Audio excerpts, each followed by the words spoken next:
All right, let's now get you some breaking news where a New York court has just sentenced Donald Trump to unconditional discharge in the hush money case.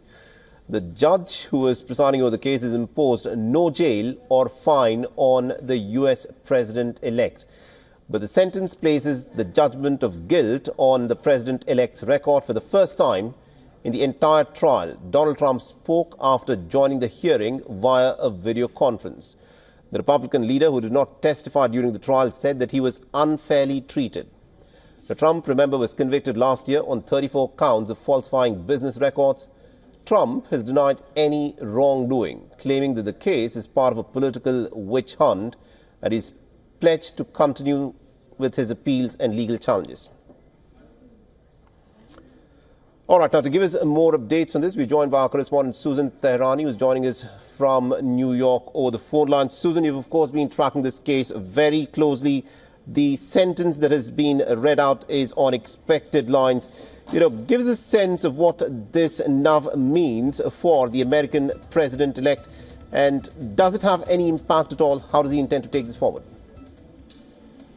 So it's very ceremonial, and that's something that the Trump team really wanted to avoid, because personally it really is a setback for the president-elect. But how he's going to govern and move forward, that's not going to really have much of a difference to what's going to happen in the White House. He's still going to have the nuclear codes.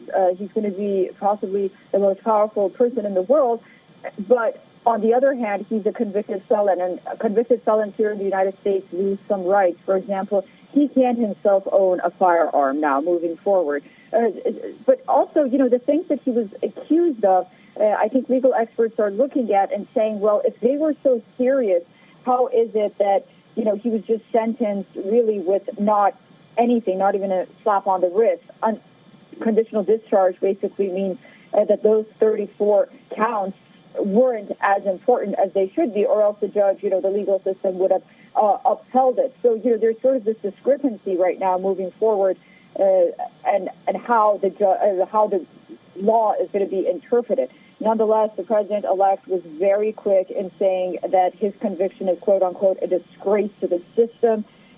He was able to attend virtually, which he did, and it just took a matter of minutes that Judge Merchan left his bench at around 10:08 local time. So here we are, the President of the United States. It's historic, but on the other hand, how he's going to govern, it's really not going to affect it. And then we'll have to wait and see, how the team plans to appeal and what happens from here on out.